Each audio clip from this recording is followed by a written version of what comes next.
പക്ഷെ ചില ബിരുദന്മാര് ചെയ്യണ എന്താ, 4 വരെ പെണ്ണ് കെട്ടാമെന്ന് പറഞ്ഞാൽ ഒന്ന് മഹല്ലും നാടും അറിഞ്ഞു കെട്ടും, ഒന്ന് ആരും അറിയാതെ എവിടെങ്കിലും പോയി കെട്ടും.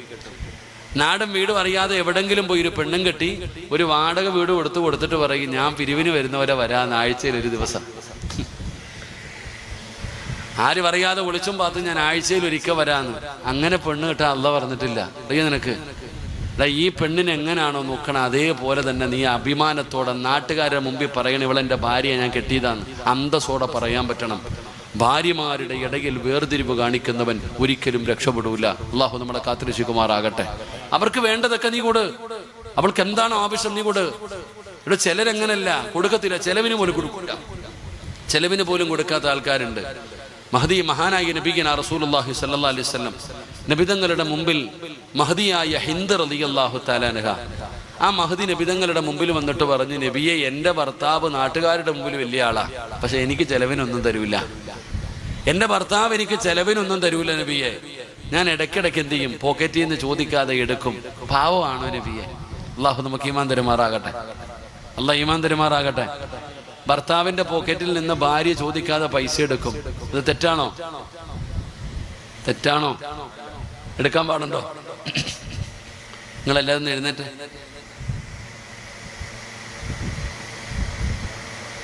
എഴുന്നേറ്റോ? ആ കസേര എടുത്തിട്ട് കൊണ്ട് മുന്നോട്ട് കയറി വന്നേ. നിങ്ങളുടെ മുഖം ഒന്നും കാണുന്നില്ല. വാ, ഈ ലൈറ്റ് ഇരിക്കുന്നതാണ്. വാ, ഇങ്ങ് വാ, തീർന്നു, ഞാൻ നിർത്തി. വാ, കസേര എടുത്തോണ്ട് വാ കാക്ക, കൊറോണ ഒന്നുമില്ല. വാ, സാമൂഹ്യ മക്കളെ പതുക്കെ, പൊടി ഇളക്കല്ലേ, ഇങ്ങി വാ, അടുത്തോട്ടിരിക്കും ഇൻഷാ അല്ലാഹ്. ഒരുപാട് മോനെ ഇങ്ങോട്ട് കയറില്ല, അവിടെ വല്ലാരും ഇങ്ങ് അടുത്തിരുന്നു ഇൻഷാ അല്ലാഹ്. ഞാൻ നിർത്താ, പെട്ടെന്ന് കയറി. ആ മുത്തലിങ്ങളൊക്കെ വാ മക്കളെ, മൈക്ക് സെറ്റുകാരനൊക്കെ കളഞ്ഞിട്ട് നീ ഇങ്ങ് വാടാ, വാ കയറിക്കോ, കഴിഞ്ഞു, ഞാൻ നിർത്താ, ഇങ്ങോട്ട് കയറിക്കോ. നിങ്ങൾ എന്താ പേടിച്ചിരിക്കണേ? ഞാൻ പറഞ്ഞില്ല ഞാൻ 10:30 നിർത്തുമെന്ന്. വാ ഇൻഷാ അല്ലാഹ്. ഒന്നും ചേച്ചോ, പ്രസിഡന്റ് വെച്ചോ, നിങ്ങൾ വെച്ചോ, എനിക്ക് വേണ്ട. അല്ല നിങ്ങൾ വെച്ചോപ്പാ. ഓ, കൊടുങ്കാറ്റടിക്കണമല്ലോ പടച്ചവന് ചെവിക്കകത്ത്. നിങ്ങൾ വെച്ചോപ്പോ, ജസ്റ്റ് ഒന്ന് ചെരിച്ചു വെച്ചോ. പിന്നെ മതി. ഇങ്ങോട്ട് വാ കാക്കാമാരെ, പോണ്ടത് പോ, അല്ലാത്തൊക്കെ കയറി വാ, ഇങ്ങോട്ട് കയറിയിരിക്കും ഇൻഷാ അല്ലാഹ്. അള്ളാഹു കബൂലാക്കുമാറാകട്ടെ. എഴുന്നേറ്റോ, മസിലും പിടിച്ചിരിക്കണ്ട. അള്ളാഹു തരുന്ന അവസരം ഉപയോഗപ്പെടുത്തി ഇരിക്കും. ഞാൻ പുറകിരിക്കണേ, അങ്ങയോട് പറഞ്ഞു, നിങ്ങളാരിയല്ല ഇരുമന്. അള്ളാഹു നമുക്ക് ഈമാൻ തരുമാറാകട്ടെ. 3 സ്വലാത്ത്. സല്ലല്ലാഹു അലാ മുഹമ്മദ്, സല്ലല്ലാഹു അലാ മുഹമ്മദ്, സല്ലല്ലാഹു അലൈഹി വസല്ലം. അല്ലാഹുമ്മ സല്ലി അലാ മുഹമ്മദ് യാ റബ്ബി സല്ലി അലൈഹി വസല്ലം. അള്ളാഹു സ്വീകരിക്കുമാറാകട്ടെ. ഭർത്താവിന്റെ അനുവാദമില്ലാതെ പെണ്ണുങ്ങൾ പൈസ എടുക്കാറില്ലേ? പാടുണ്ടോ? എടുക്കാൻ പാടുണ്ടോ? മസല ഞാൻ പറഞ്ഞുതരാം, താത്താമാരൊക്കെ കേട്ടോ. ഹിന്ദ് റളിയല്ലാഹു തആല നബിതങ്ങളോട് ചോദിച്ചു, എൻ്റെ ഭർത്താവ് എനിക്ക് ചെലവിനൊന്നും തരാറില്ല, ഞാൻ ഇടയ്ക്കിടയ്ക്ക് പൈസ എടുക്കും നബിയെ, തെറ്റാണോ നബിയെ? നബിതങ്ങൾ പറഞ്ഞു, നിനക്ക് ആവശ്യമുള്ളത് നീ എടുത്തുകൊള്ളാ നബിയനാ റസൂലുള്ളാഹി. നിനക്ക് ആവശ്യമുള്ളത് എടുത്തുകൊള്ളാം. ഇത് ഏത് ഭാര്യയോടാ? ചെലവിന് കൊടുക്കാത്തവരോടാ. ഭർത്താവ് നിനക്ക് അർഹതപ്പെട്ടതുപോലും തരുന്നില്ല, നിനക്കൊന്നും തരുന്നില്ല, നിനക്ക് ആവശ്യമുള്ള സാധനങ്ങൾ പോലും നിന്റെ ഭർത്താവ് വാങ്ങിത്തരുന്നില്ല. അങ്ങനത്തെ സാഹചര്യത്തിൽ എടുക്കാൻ പറഞ്ഞ്, അപ്പോഴും ആവശ്യമുള്ളതേ എടുക്കാവൂ, എത്തിങ്ങാനയിലാക്കിയേക്കരുത്. അള്ളാഹു കാത്തുരക്ഷിക്കുമാറാകട്ടെ. അടങ്കലോട് അടിച്ചുകൊണ്ട് പോയേക്കരുത്. അങ്ങനെ കാര്യങ്ങളുണ്ട്. എൻ്റെ പ്രിയപ്പെട്ട, ആവശ്യത്തിന് വല്ലപ്പോഴൊക്കെ പോക്കറ്റിൽ പൈസ വെക്കുക, പേടിക്കൊന്നും വേണ്ട. എടാ, നമുക്ക് ബാധ്യതയുണ്ടോ ഭാര്യയോട്? നമ്മളത് മനസ്സിലാക്കേണ്ടത്. ഭാര്യ എന്ന് പറഞ്ഞാൽ ആരാ? ഓൾക്ക് ആവശ്യമുള്ളത് മുഴുവനും നമ്മൾ കൊടുക്കണം. ഭാര്യയ്ക്ക് ചെലവിന് കൊടുക്കാൻ കഴിവുള്ളവനെ പെണ്ണ് കെട്ടാവും, അല്ലാത്തവൻ ദിക്റും പറഞ്ഞ് നടക്കണം. അല്ലാഹു മന്ദിരമാറാകട്ടെ. ഭാര്യയ്ക്ക് ചെലവിന് കൊടുക്കാൻ കഴിവുള്ളവനെ പെണ്ണ് കെട്ടാൻ പാടുള്ളൂ. ഓൾക്ക് നിനക്ക് ചോറ് വെച്ച് തരണം, നിന്റെ വീട് നോക്കണം, നിന്റെ മക്കളെ നോക്കണം, നിന്റെ തുണി കഴുകണം, നിന്റെ മാതാപിതാക്കളെ നോക്കണം. നിർബന്ധമുണ്ടോ? നിങ്ങൾ എന്താ ഇങ്ങനെ ഇരിക്കണേ? ഞാൻ ഉള്ളത് ചോദിക്കുമ്പോൾ ഇഷ്ടപ്പെട്ടില്ലടോ. എടോ, നിങ്ങളുടെ ഭാര്യയ്ക്ക്, എൻ്റെ ഭാര്യയ്ക്ക് എൻ്റെ വസ്ത്രം കഴുകി തരണമെന്ന് നിർബന്ധമുണ്ടോ? എനിക്ക് ഭക്ഷണം വെച്ച് തരണമെന്ന് നിർബന്ധമുണ്ടോ? എൻ്റെ മക്കളെ നോക്കണം നിർബന്ധമുണ്ടോ? എൻ്റെ മാതാപിതാക്കളെ നോക്കണം നിർബന്ധമുണ്ടോ? അതിന് വേണമെങ്കിൽ സിറാജ നീ വേറെ ആളെ നിർത്തിക്കൊള്ളണം. അല്ലാഹു ഈമാൻ തരുമാറാകട്ടെ. അതിന് വേണമെങ്കിൽ നീ ആളെ നിർത്തി. ഇതാണ് നിയമം. പിന്നെ ഓളിത് ചെയ്തു തരുന്നേന് അങ്ങോട്ട് അല്ല എൻ്റെ വഴുത് കേൾക്കാൻ നായും വരുന്ന അവിടെ ഓർഡർ എങ്ങനെ നമ്മൾ പൈസ കൊടുത്ത് ആളെ നിർത്തണോടോ. ഓള് പിന്നെ വല്ലതും ചെയ്തു തരുന്നുണ്ടെങ്കിൽ അത് വലിയ സഹായം, ഓളുടെ ഔദാര്യം. അള്ളാഹു നമുക്ക് ഈമാൻ തരുമാറാകട്ടെ. അള്ളാഹ് ഈമാൻ തരുമാറാകട്ടെ. ഇഷ്ടപ്പെടില്ല, അള്ളാഹ് ഈമാൻ തരുമാറാകട്ടെ. അപ്പൊ നീ സ്വർഗത്തിൽ പോകണമെങ്കിൽ നീ നല്ലവനാണെന്ന് ആര് പറയണം? നിന്റെ കെട്ടിയോള് പറയണം. നമ്മുടെ ഭാര്യ പറയണം നമ്മൾ നല്ലവനാണെന്ന്. അവിടെയാ നമ്മൾ രാജാവ്. നാട്ടുകാർ മുഴുവനും മഹാനാന്ന് പറഞ്ഞിട്ട് കാര്യമില്ല. കൂടെ കിടക്കുന്നവട് പറയണം നീ നല്ലവനാണെന്ന്. അവനാണ് ഏറ്റവും നല്ലവൻ. അള്ളാഹു ആ കൂട്ടത്തിൽ നമ്മളെ പെടുത്തുമാറാകട്ടെ. അള്ളാഹു ആ കൂട്ടത്തിൽ നമ്മളെ പെടുത്തുമാറാകട്ടെ. ഞാൻ ഇത്രയും പറഞ്ഞപ്പോൾ പെണ്ണുങ്ങളുടെയൊക്കെ തല ഇപ്പം സ്റ്റേജിൻ്റെ മുകളിൽ തട്ടുന്നുണ്ട്. ഞാൻ ഇത്രയും പറഞ്ഞപ്പോൾ പെണ്ണുങ്ങൾ തല പൊങ്ങി പൊങ്ങി പൊങ്ങി ഇപ്പം മുകളിൽ സീറ്റിൽ ഇടിക്കാറായി. ഇത്രയും ഇനി നിങ്ങൾ സ്വർഗത്തിൽ പോകണമെങ്കിലോ? അടുത്തത് ഇപ്പം നമ്മുടെ കാര്യമല്ലേ പറഞ്ഞേ. നിങ്ങൾ എന്താ ഇങ്ങനെ ഇരിക്കണേ? സുഖമാണോ? സുഖമാണോ? ആന്ന് വായ തുറന്ന് കാണിക്കുക. ആന്ന് പല്ലുവേനയാന്ന്. ഇവിടെ സുഖമാണോ എന്ന് വെച്ചാൽ എന്താ ചങ്ങാതി മറുപടി പറയണ്ടേ? ഒരിക്കൽ നബിതങ്ങൾ മസ്ജിദ് നബവിയിൽ ഇരിക്കുമ്പോൾ ഒരു സഹാബി പള്ളിയിലേക്ക് കയറി വന്നു. നബിതങ്ങൾ ചോദിച്ചു, യാ ഫുലാൻ, ചങ്ങാതി നിനക്ക് സുഖമാണോ? ആ സഹാബിയുടെ മറുപടി അൽഹംദുലില്ലാ ഖൈർ. അൽഹംദുലില്ലാ എനിക്ക് സുഖമാണ് നബിയെ. ആ ഒരു മറുപടി കേട്ടപ്പോൾ നബിതങ്ങൾ പറഞ്ഞു, അള്ളാഹു നിനക്ക് ബർക്കത്ത് ചെയ്യട്ടെ എന്ന് ഒറ്റ ദുആ. നോക്കുമ്പോൾ രണ്ടാമതൊരെണ്ണം പുറകെ വരുന്നുണ്ട്. ആ ചങ്ങാതിയോട് നബിതങ്ങൾ ചോദിച്ചു, അബീബേ സുഖമാണോ? സുഖമാണോ? സുഖമാണ് നബിയെ, റാഹത്താണ് നബിയെ. നബിതങ്ങൾ ചിരിച്ചു, ഒന്നും മിണ്ടിയില്ല. അപ്പൊ ഈ സഹാബി തന്നെ ചോദിച്ചു, ഓന് ദുആ ഉണ്ട്, എനിക്കെന്താ ഇല്ലാത്തത്? അയാളോട് ചോദിച്ച അതേ ചോദ്യം തന്നെയല്ലേ എന്നോട് ചോദിച്ചേ. ഓന് വേണ്ടി ബർക്കത്തിന് വേണ്ടി ദുആ ചെയ്ത് എനിക്കില്ലേ നബിയെ? നീ ഒരു അൽഹംദുലില്ലാ പറഞ്ഞിരുന്നെങ്കിൽ എത്രയോ നല്ലതായിരുന്നു എന്ന് നബിയന റസൂലുള്ളാഹി.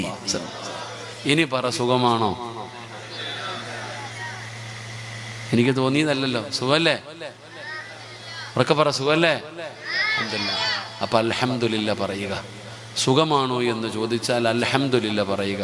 അതുകൊണ്ട് നമുക്ക് ദുനിയാവിലും ആഖിറത്തിലും നേട്ടമുണ്ട്. അള്ളാഹു നമുക്ക് ഭാഗ്യം തരുമാറാകട്ടെ.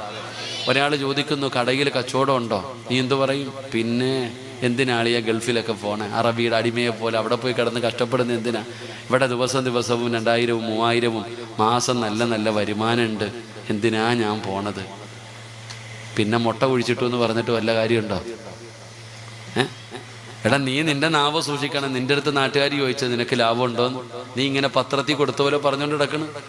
പിന്നെ മുട്ട കുഴിച്ചിട്ടു തകട് കുഴിച്ചിട്ടു എന്ന് കാര്യം പറഞ്ഞിട്ട് കാര്യമില്ല. നിന്റെ നാവിന് നീ സൂക്ഷിക്കണം. അല്ലാഹു ഈമാൻ തരുമാറാകട്ടെ. ആയിഷായ ആമിനായും കുറേ കാലത്തിന് ശേഷമായി ഇന്ന് കണ്ടുമുട്ടിയേ. ആമിന വഴുത് കഴിഞ്ഞു പോകുമ്പോൾ ആയിഷാനോട് ചോദിക്കുക, ആയിഷ എങ്ങനെ ഉണ്ടടി? ഒന്നും ഇല്ലടി, ആകെ കൊത്തുവാള എടുത്തിരിക്കുക. പടച്ചവനെ ബുദ്ധിമുട്ടും പ്രയാസവും തട്ടി മുട്ടി ഇങ്ങനെ പോകുന്നടി. അപ്പൊ ആമിന മനസ്സിൽ വിചാരിക്കും, ഇവൾ എത്തിങ്കാനയിലായല്ലോ, അല്ലാഹ് ഒരു സന്തോഷം. എന്തിനാ ഈ പണിക്ക് നിൽക്കണേ? നീ സുഖമാണെന്നും പറയണ്ട, അല്ലാന്നും പറയണ്ട, അൽഹംദുലില്ലാ എന്ന് പറഞ്ഞാൽ മതി. അതുകൊണ്ട് രക്ഷപ്പെടും. അള്ളാഹു ഭാഗ്യം തരുമാറാകട്ടെ. അപ്പൊ സുഖമല്ലേ? റാഹത്തല്ലേ? ആരോഗ്യമൊക്കെ? കുടുംബജീവിതമൊക്കെ എങ്ങനെ പോണ്? മക്കളൊക്കെ എങ്ങനെ പോണ്? എല്ലാത്തിൻ്റെ കയ്യിലും പൈസയൊക്കെ ഉണ്ടോ? എല്ലാത്തിൻ്റെ കയ്യിലും പൈസയൊക്കെ ഉണ്ടോ? ഇനി ഇല്ലാന്ന് പറയാതിരുന്നാൽ മതി ചോദിക്കുമ്പോൾ കേട്ടാ. എല്ലാവരും ഉണ്ടെന്നല്ലേ പറഞ്ഞേ? ഞാൻ ഇനി ചോദിക്കുമ്പോൾ ഇല്ലാന്ന് പറയരുത്, കള്ളം പറയരുത്. അള്ളാഹു കാത്തിരക്ഷിക്കുമാറാകട്ടെ. അള്ളാഹു ബർക്കത്ത് ചെയ്യുമാറാകട്ടെ. എൻ്റെ പ്രിയപ്പെട്ട സഹോദരങ്ങളെ, ഞാൻ പറഞ്ഞു വന്നത്, നമ്മൾ സ്വർഗത്തിൽ പോകണമെങ്കിൽ നമ്മുടെ ഭാര്യ പറയണം നമ്മൾ നല്ലവനാണ്. ഇനി പെണ്ണുങ്ങളുടെ അവസ്ഥ എന്താ? ഇനി പറഞ്ഞ് ഇത്രയും നേരം പറഞ്ഞപ്പോൾ സ്വർണ്ണമൊക്കെ തരാമെന്ന് നിയത്ത് ചെയ്തതാ. ഇത് പറഞ്ഞു കഴിയുമ്പോൾ ഉള്ളത് തരാതിരിക്കരുത് കേട്ടാ. ഇനി ദാതാമാര് വിചാരിക്കണം. 2, മഹാനായ ആദരവായ പ്രവാചകൻ നബി മുഹമ്മദ് മുസ്തഫ സല്ലല്ലാഹു അലൈഹി വസല്ലമ തങ്ങളും സ്വഹാബത്തും ബനൂ മുസ്തലഖ് യുദ്ധം കഴിഞ്ഞു മടങ്ങി വരികയാണ്. ആ യുദ്ധത്തിന്റെ പ്രത്യേകത നബിതങ്ങളുടെ കൂടെ ആയിഷ ബീബി റളിയല്ലാഹു തആല അൻഹയുണ്ട്. ആ യുദ്ധത്തിൽ ആയിഷ ബീബി നബിതങ്ങളുടെ കൂടെ പോയിട്ടുണ്ടായിരുന്നു. പടച്ചവനെ, ദീർഘമായ യാത്രയാണ്, മലമൂത്ര വിസർജനം നടത്തണമല്ലോ. അങ്ങനെ അള്ളാഹുവിന്റെ റസൂലും സ്വഹാബത്തും ഒരു സ്ഥലത്തങ്ങ് നിൽക്കുകയാണ്. ആയിഷ, നീ നിന്റെ ആവശ്യത്തിന് വേണ്ടി പോ ആയിഷ. ആയിഷ ബീബി റളിയല്ലാഹു തആല അൻഹ തന്റെ ആവശ്യ പൂർത്തീകരണത്തിന് വേണ്ടി പോവുകയാണ്. ആയിഷ മടങ്ങി വരികയാണ്. ഒട്ടകക്കട്ടിലിന്റെ മുകളിലേക്ക് കയറുകയാണ്. ആയിഷ കയറുന്നത് നബിതങ്ങൾ കണ്ടു, സ്വഹാബത്ത് കണ്ടു. ആയിഷ ബീബി കയറിക്കഴിഞ്ഞപ്പോ അള്ളാന്റെ റസൂൽ ആണുങ്ങളോട് പറഞ്ഞു, നിങ്ങളൊക്കെ പോകാൻ. അങ്ങനെ ആണുങ്ങളൊക്കെ പോവുകയാണ്. കുറച്ചു കഴിഞ്ഞപ്പോ ആയിഷ ബീബി നോക്കുമ്പോ തന്റെ കഴുത്തിൽ കിടന്ന മാല കാണുന്നില്ല. ആയിഷ ബീവിയുടെ മാല കാണുന്നില്ല. ആയിഷയ്ക്ക് മനസ്സിലായി, പോയ സ്ഥലത്താണ് നഷ്ടപ്പെട്ടതെന്ന് മനസ്സിലായി. ഉടനെ തല പുറത്തേക്കിട്ട് നോക്കുന്നു, ആരെങ്കിലും ഉണ്ടോ? നബിതങ്ങളുണ്ടോ? സഹാബത്തുണ്ടോ? ഒരാളെയും കാണുന്നില്ലടോ. ആയിഷ ബീവി ചിന്തിച്ചു, അല്ലാ, ഓടിച്ചെന്ന് എടുത്തുകൊണ്ടുവരാൻ പടച്ചവന്, ഓടിച്ചെന്ന് എടുത്തുകൊണ്ടുവരാൻ പടച്ചവന്. ആയിഷ ബീബി റളിയല്ലാഹു തആല അൻഹ മാലയും തെരഞ്ഞു ഓടുകയാണ്. ആയിഷ പോകുന്നത് ആരും കണ്ടില്ലടോ. ഒരാളും അറിഞ്ഞില്ല. ആയിഷ ബീബി റളിയല്ലാഹു തആല അൻഹ മാല തെരഞ്ഞു പോയി. സഹാബത്ത് മുഴുവനും തിരിച്ചു വന്നു. ആയിഷ കേറുന്നത് കണ്ടതുമാണ്, അതുകൊണ്ട് ഉണ്ടോ എന്നാരും നോക്കിയില്ല. യാത്ര തുടരുകയാണ്. നബിതങ്ങളും സ്വഹാബത്തും പോയി. ആയിഷ ബീബി റളിയല്ലാഹു തആല അൻഹ മാലയുമായി മടങ്ങി വന്നപ്പോ അല്ലാഹുവിന്റെ റസൂലിനെ കാണാനില്ല. എന്ത് ചെയ്യണമെന്നറിയുകയില്ല. വഴിയോരത്തിരുന്ന് കരയുകയാ. പടച്ചവനെ, അന്നത്തെ കാലമാണല്ലോ. ആയിഷ ബീബി റളിയല്ലാഹു തആല അൻഹ മരുഭൂമിയുടെ ഒരു ഭാഗത്തിരുന്ന് കരയുകയാണ്. അപ്പോഴാണ് സഫ്വാൻ എന്ന് പറയുന്ന ചെറുപ്പക്കാരനായ സ്വഹാബി കുതിരപ്പുറത്ത് ഒറ്റയ്ക്ക് വരികയാണ്. എന്തേ ഒറ്റയ്ക്ക് വരാനുള്ള കാരണമെന്നറിയുമോ? കളഞ്ഞു പോകുന്ന സാധനങ്ങൾ എടുത്തുകൊണ്ടുവരാൻ, ഇവരുടെ കയ്യിൽ നിന്ന് എന്തെങ്കിലും നഷ്ടപ്പെട്ടു പോയാ അത് എടുത്തുകൊണ്ടുവരാൻ ഏറ്റവും പുറകിൽ വരുന്ന സ്വഹാബിയാണ് സഫ്വാൻ തങ്ങൾ. നോക്കുമ്പോ ഒരു പെണ്ണ് വഴിയോരത്തിരുന്ന് കരയുകയാ. സഫ്വാൻ തങ്ങൾ ചോദിക്കുന്നു, ആരാ ഈ വഴിയോരത്തിരുന്ന് കരയുന്നതാരാ? അവിടെന്ന് പറഞ്ഞു, ആയിഷ, ഉമ്മഹാത്തുൽ മുഅ്മിനീൻ, മഹ്ദി ആയിഷ. ഞാൻ അല്ലാഹുവിന്റെ റസൂലിന്റെ ഭാര്യയായ ആയിഷയാ. സഫ്വാൻ തങ്ങൾ പറഞ്ഞു, ഇന്നാലില്ലാ. ആയിഷയുടെ ശബ്ദം സഫ്വാൻ അറിയാം, അത് ആയിഷയാണെന്ന് മനസ്സിലായി. സഫ്വാൻ തങ്ങൾ കുതിരയുടെ മുകളിൽ നിന്ന് ചാടിയിറങ്ങി, ഉമ്മാ കേറുമ്മ, ഈ കുതിരയുടെ മുകളിൽ കേറുമ്മ, ഈ സഫ്വാൻ നടക്കാമുമ്മ. വേറെ വഴിയില്ലാത്തത് കൊണ്ട് അത് ആയിഷ ബീബി റളിയല്ലാഹു തആല അൻഹ വാഹനത്തിന്റെ മുകളിൽ കയറി. സഫ്വാൻ തങ്ങൾ നടക്കുകയാണ്. എന്റെ പ്രിയപ്പെട്ട മുസ്ലിമേ, അല്ലാഹുവിന്റെ റസൂലും സ്വഹാബത്തും അറിഞ്ഞില്ലടോ. വെളുപ്പാങ്കാരമാകുമ്പോ ആയിഷയില്ലെന്ന് മനസ്സിലാകുന്നത് വലിയ വിഷയമായടോ. നബിതങ്ങളുടെ ഭാര്യയെ കാണുന്നില്ലടോ. എല്ലാവരും പരിഭ്രാന്തരായി. നബിതങ്ങളും സ്വഹാബത്തും ഒരുമിച്ച് നിൽക്കുമ്പോ ഒരു രാത്രി മുഴുവനും ഒരു ചെറുപ്പക്കാരനും ഒരു ചെറുപ്പക്കാരിയും രണ്ടുപേരും സഞ്ചരിച്ച് വരികയാണ്. ആയിഷ ബീവി അതാ വാഹനത്തിന്റെ മുകളിലാണ്. സഫ്വാൻ റളിയല്ലാഹു തആല അൻഹു നടക്കുകയാണ്. നബിതങ്ങളെ കണ്ടടോ, സമാധാനമായിടോ. ആയിഷ ബീവി നബിതങ്ങളോട് സംഭവങ്ങൾ മുഴുവനും പറഞ്ഞു കൊടുക്കുകയാണ്. അപ്പോഴാണ് സഫ്വാൻ പോലും അറിയുന്നത്, ഇത്രയും ദൂരം ഒറ്റയ്ക്ക് സഞ്ചരിച്ചു വന്നപ്പോ എന്തു പറ്റി പറ്റിയുമ്മാ എന്ന് പോലും ആ ചെറുപ്പക്കാരൻ ചോദിച്ചില്ലടോ.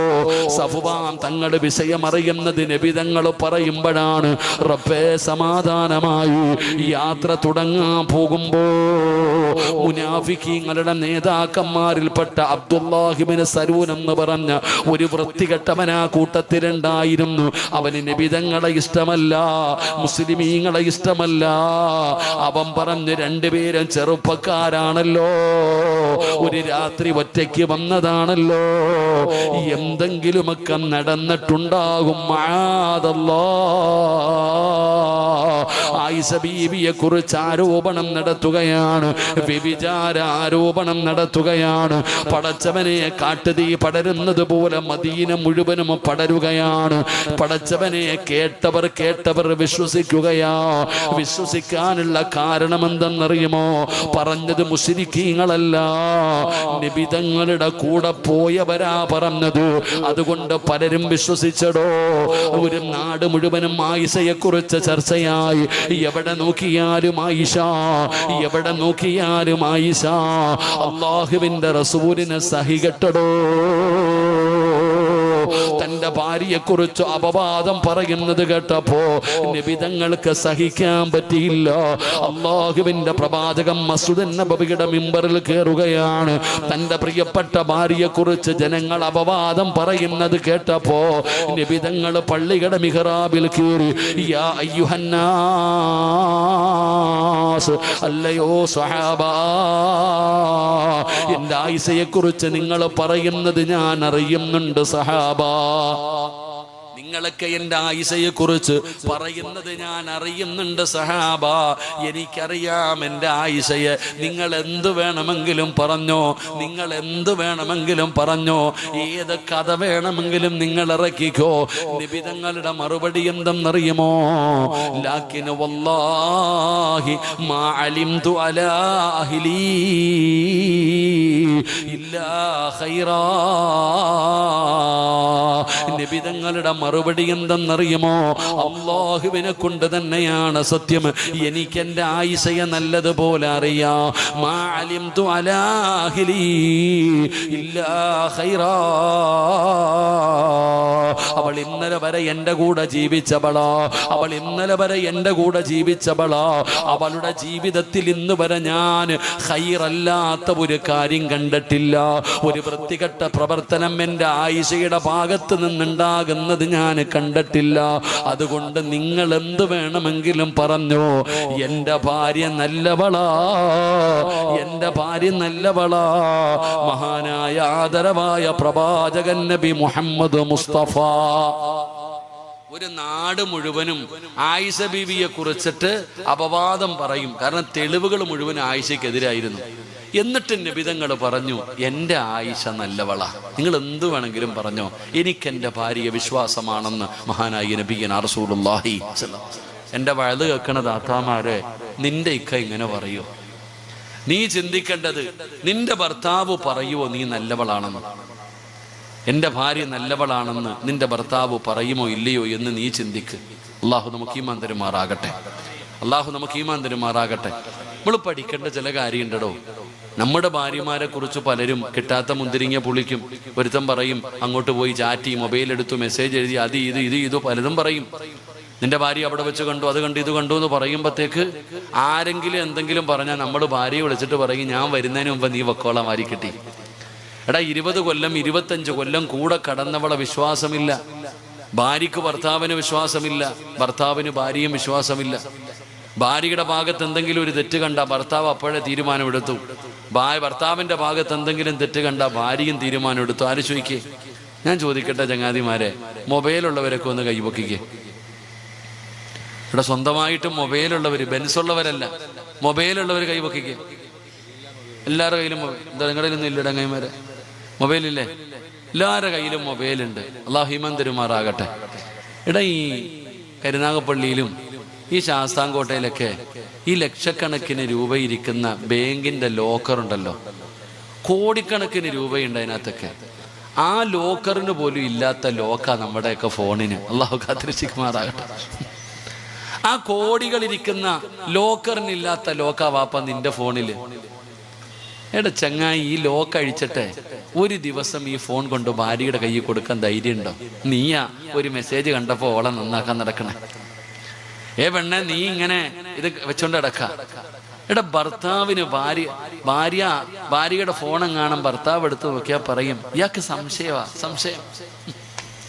ഭാര്യയുടെ ഫോൺ ഭർത്താവ് എടുക്കാൻ പാടില്ല, ഭർത്താവിന്റെ ഫോൺ ഭാര്യ എടുക്കാൻ പാടില്ല. ഇന്റർലോക്ക് ഇട്ടുകൊണ്ട് കിടക്കുക. അല്ലാഹു കാത്തിരക്ഷിക്കുമാറാകട്ടെ. ചിലതൊക്കെ തുറക്കണമെങ്കിൽ തന്നെ ലോക്ക. ഞാൻ ഒരിക്കൽ വഴുത് കഴിഞ്ഞിറങ്ങിയപ്പോൾ ഒരു പ്രായമുള്ള വാപ്പ, അദ്ദേഹത്തിന് അല്ലാഹു സ്വർഗം കൊടുക്കുമാറാകട്ടെ, എൻ്റെ അടുത്ത് പറഞ്ഞു ഉസ്താദെ ഒരു ഫോട്ടോ എടുക്കണം. ഞാൻ നിന്നു കൊടുത്തു.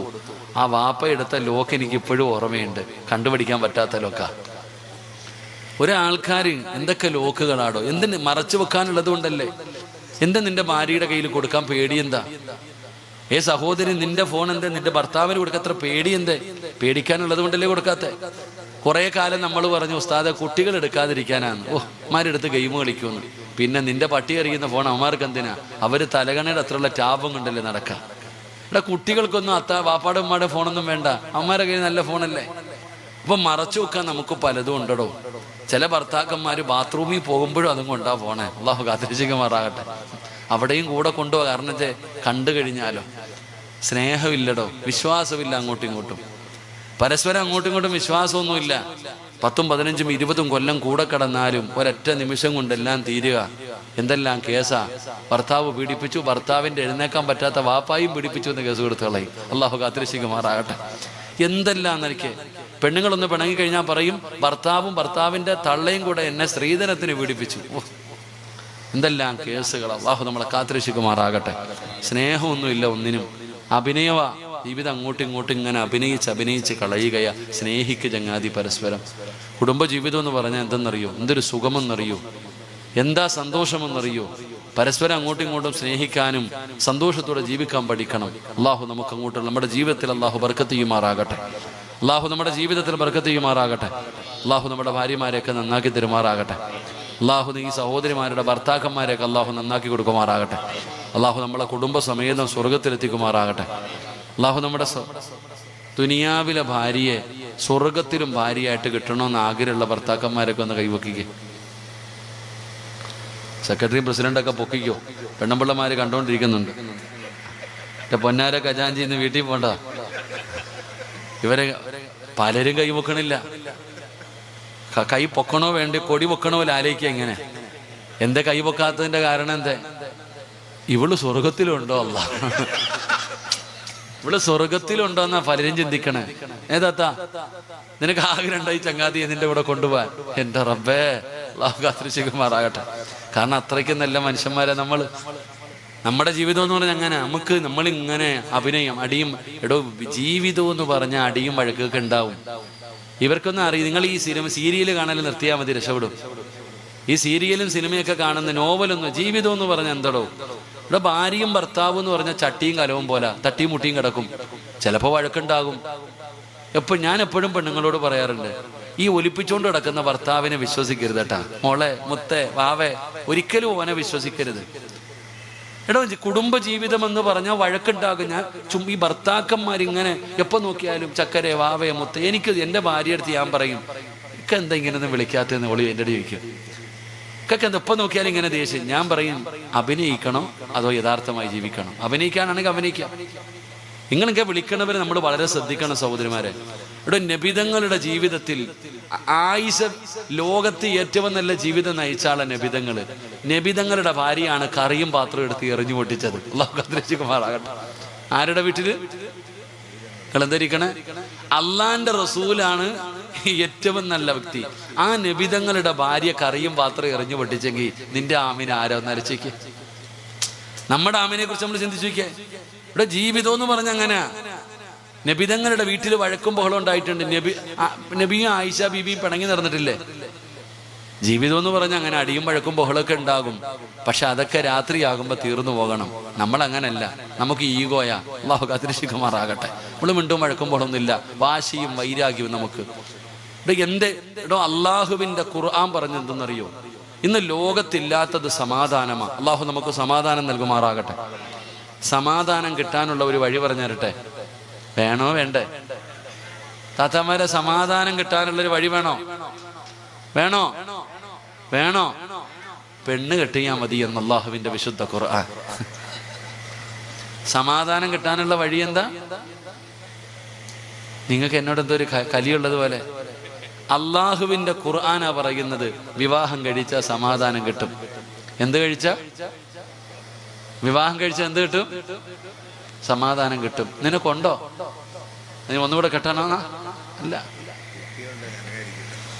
എൻ്റെ പൊന്നു സിറാജ്, അതൊന്നും ഓർമ്മിപ്പിക്കില്ല. ഇല്ലേ താത്ത? അല്ലേ? ഞാൻ എങ്ങനെ നടന്നതാ, പറവയെ പോലെ പറന്നു നടന്നതാ. അല്ലാ പടച്ചോൻ കാത്തിരക്ഷിക്കുമാറാണ്. എടോ ഖുർആൻ, ഞാനത് ചുമ്മാതെ പറഞ്ഞതല്ല. നമ്മുടെ ആഗ്രഹം എവിടെ പോണമെന്നാ? എവിടെ പോണെന്നാ? സ്വർഗത്തിൽ പോണമെന്ന്. ഈ ആദം നബി അള്ളാഹു സ്വർഗത്തിൽ കയറ്റി വിട്ടു. കുടുംബ ജീവിതത്തിന്റെ വില മനസ്സിലാക്കണമെങ്കിൽ ഈ ഒറ്റ സംഭവം മതി. ആദം നബി അലൈഹിസ്സലാമിനെ അള്ളാഹു സ്വർഗത്തിൽ കയറ്റി വിട്ടു. ഈ ആദം നബി സ്വർഗത്തിൽ കൂടി ഇങ്ങനെ നടക്കാം. അള്ളാഹു ചോദിച്ചു, എന്തേ ആദവേ നിനക്കൊരു സന്തോഷം ഇല്ലാത്ത? എവിടെ വെച്ചാ ചോദിച്ചേ? സ്വർഗത്തിൽ വെച്ച്. എന്റെയും നിങ്ങളുടെയും ജീവിതത്തിലെ ഏറ്റവും വലിയ ആഗ്രഹം സ്വർഗത്തിൽ പോണമെന്നാ. ആ സ്വർഗത്തിലൂടെ ആദം നബി നടക്കാം. അപ്പൊ അള്ളാഹു ചോദിച്ചു, എന്തേ ആദവേ നിനക്ക് സന്തോഷം ഇല്ലാത്ത? എന്തേ? എന്തോ ഒരു കുറവുള്ളതുപോലെ. എന്തോ ഒരു കുറവുള്ളതുപോലെ. ഒറ്റയ്ക്ക് നടന്നിട്ട് എന്തോ ഒരു ബുദ്ധിമുട്ട്. ഹവ്വാ റളിയല്ലാഹു തആല അൻഹയെ കൊടുത്തപ്പോൾ ആദം നബി പറഞ്ഞു, ഇപ്പോഴാ ശരിയായെന്ന്. അള്ളാഹു ഈമാൻ തരുമാറാകട്ടെ. അപ്പൊ സ്വർഗമാണോ വലുത്, കുടുംബജീവിതമാണോ വലുത്? അതാണോ കുടുംബജീവിതം? അതാണ് കുടുംബജീവിതം. സ്വർഗമാകുന്നത് നമ്മുടെ ജീവിതം നന്നായ നമ്മൾ സ്വർഗമാണ്. ഏറ്റവും സന്തോഷമുള്ള ജീവിതം.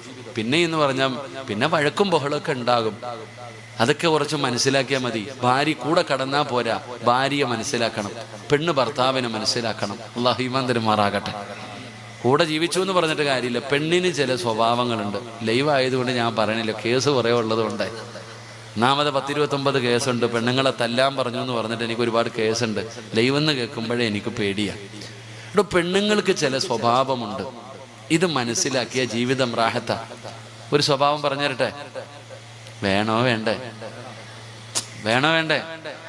പെണ്ണുങ്ങൾക്കൊരു സ്വഭാവമുണ്ട്. എന്താ സ്വഭാവം? നബി സല്ലല്ലാഹു അലൈഹി വസല്ലമ തങ്ങൾ ഒരു വലിയ യാത്ര കഴിഞ്ഞ് വളരെ ക്ഷീണിച്ച് വീട്ടിലേക്ക് വന്നു. ക്ഷീണിതനായി നബിതങ്ങൾ വീട്ടിലേക്ക് വന്നപ്പോ വളരെ ക്ഷീണിച്ചാ വരുന്നേ. ആയിഷ ബീവി റളിയല്ലാഹു തആല അൻഹ വാതിലിൽ ഇങ്ങനെ കൈവച്ച് നബിതങ്ങളെ തടഞ്ഞു നിർത്തി.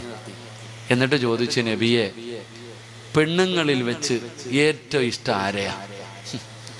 നീ കരുനാഗപ്പള്ളിയിലെ പഞ്ചായത്തിലോ മുനിസിപ്പാലിറ്റിയിലോ എന്തോ ഒരു ആവശ്യത്തിന് പോയിട്ട് വെയിലും കൊണ്ട് കഷ്ടപ്പെട്ട് വീട്ടിൽ കയറി വന്നപ്പോ ഭാര്യ വാതിലിൽ തടഞ്ഞു നിർത്തിയിട്ട് ചോദിക്കുക, കാക്ക നിങ്ങൾക്ക് ഏറ്റവും ഇഷ്ടം ആരെയാണെന്ന്. ഓൾക്ക് ചോദിച്ചത് മാത്രമേ ഓർമ്മ കാണത്തുള്ളൂ. അല്ലാഹു കാത്തിരക്ഷിക്കുമാറാകട്ടെ. നബിതങ്ങളോടാണ് ആയിഷ ചോദിക്കുന്നത്, നബിയെ, ലോകത്തുള്ള പെണ്ണുങ്ങളിൽ നിങ്ങൾക്ക് ഏറ്റവും ഇഷ്ടം ആരെയാ നബിയെ? നബിതങ്ങൾ പറഞ്ഞ, ആയിഷ, എനിക്ക് നിന്നെയാടി ഏറ്റവും കൂടുതൽ ഇഷ്ടം. അതാണ് നബിതങ്ങൾ പറഞ്ഞു, എനിക്ക് ലോകത്ത് പെണ്ണുങ്ങളിൽ ഏറ്റവും ഇഷ്ടം നിന്നെയാ. വീടിന്റെ അകത്ത് കൈമാറ്റി അകത്തോട്ട് കയറി ഒരൊറ്റ പിടി പുറകിൽ നിന്നുകൊണ്ട്, പുറകിൽ നിന്നിട്ട് രണ്ടാമതൊരു പിടി. എന്നിട്ട് ചോദിച്ചു, ലോകത്തുള്ള ആണുങ്ങളിൽ വെച്ച് ഏറ്റവും ഇഷ്ടം ആരെയാ? ഇതൊരു പഠിക്കേണ്ട ചിന്തയാ. ലോകത്തുള്ള ആണുങ്ങളിൽ വെച്ച് ഏറ്റവും ഇഷ്ടം ആരെയാ? നബിതങ്ങൾ പറഞ്ഞു, നിന്റെ വാപ്പ അബൂബക്കറിനെ എനിക്ക് ഏറ്റവും ഇഷ്ടമെന്ന്. അല്ലാഹു ഈമാൻ തരുമാറാകട്ടെ. ആയിഷ കെട്ടിപ്പിടിച്ചിട്ടൊരു മുത്തം കൊടുത്തു. ഇതാണ് പെണ്ണ്. ഇതാണ് പെണ്ണ്. ഇന്ന് രാത്രി വഴുത് കഴിഞ്ഞ് വീട്ടിൽ പോയി കിടന്നുറങ്ങുമ്പോ, എൻ്റെ പൊന്നാര ആയിഷ, നിന്റെ വാപ്പാനെ പോലെ ഒരു നല്ല മനുഷ്യ ഈ ദുനിയാവിലുണ്ടോ? എന്ത് നല്ല മനുഷ്യനാടി. ഓള് തലേ കയറാതെ നോക്കിക്കൊള്ളണം. അല്ലാഹു കാത്തിരക്ഷിക്കുമാറാകട്ടെ. ഓൾക്ക് ഓളുടെ ഉപ്പ ഉള്ള ഉമ്മ ഉള്ള വീട്. ഇത് മനസ്സിലാക്കിയാൽ മതി. ഇത് മനസ്സിലാക്കിയാൽ മതി. അത് നീ ഇങ്ങനെ കിടന്ന് ബഹളം വെച്ചിട്ട് നിന്റെ വാപ്പ നിന്റെ ഉമ്മ, അതിന് പരിധി ഉണ്ടെന്ന് ഞാൻ ഈ പറഞ്ഞതിനർത്ഥം. നിന്റെ വാപ്പാനെ നോക്കണില്ല, നിന്റെ ഉമ്മാനെ നോക്കണില്ല, നീ ഇങ്ങനെ വാശി പിടിക്കണ്ട. ഓൾക്ക് ഉള്ള വാപ്പ ഉള്ള വീട്ടിൽ കല്യാണം ഉണ്ടെങ്കിൽ ഒരുങ്ങി കെട്ടി നേരത്തെ നിൽക്കും. നീ വിളിക്കുമ്പോ പറ്റൂല. അപ്പൊ പെണ്ണുങ്ങൾക്ക് അത് മനസ്സിലാക്കിയ ജീവിതം സന്തോഷമാകും. അള്ളാഹു നമ്മുടെ ജീവിതം നല്ലവനാക്കി തരുമാറാകട്ടെ. അതുകൊണ്ട് പരസ്പരം സ്നേഹിക്ക്. എന്താ പ്രതിഫലം? എന്താ കുടുംബ ജീവിതത്തിന്റെ മഹത്വം അറിയോ? ഇന്ന് വഴുത് കേൾക്കാൻ വന്നപ്പോ ഭർത്താവ് മുമ്പില്, ഭാര്യ പുറകില്, അല്ലെങ്കിൽ ഭാര്യ മുമ്പില്, ഭർത്താവ് പുറകില്, രണ്ടും വരുന്ന കണ്ട കീരിയും പാമ്പും വരണ പോലെ വന്ന് അല്ലേ? ഇന്ന് വഴുത് കഴിഞ്ഞ് തിരിച്ചു പോകുമ്പോ ഒരു ഭർത്താവ് തന്റെ ഭാര്യയുടെ കയ്യിലൊന്ന് പിടിച്ചു. ഒരു ഭർത്താവ് സ്നേഹത്തോടെ തൻ്റെ ഭാര്യ ഇവിടെ അങ്ങനെ വഴുത് കഴിഞ്ഞ് പോകുമ്പോഴല്ല കേട്ടാ, നടന്ന് കൂടെ വന്നവരൊക്കെ പോയി വീട്ടിലേക്ക് കയറുന്ന ഇടവഴി എത്തുമ്പോൾ പിടിക്കണം.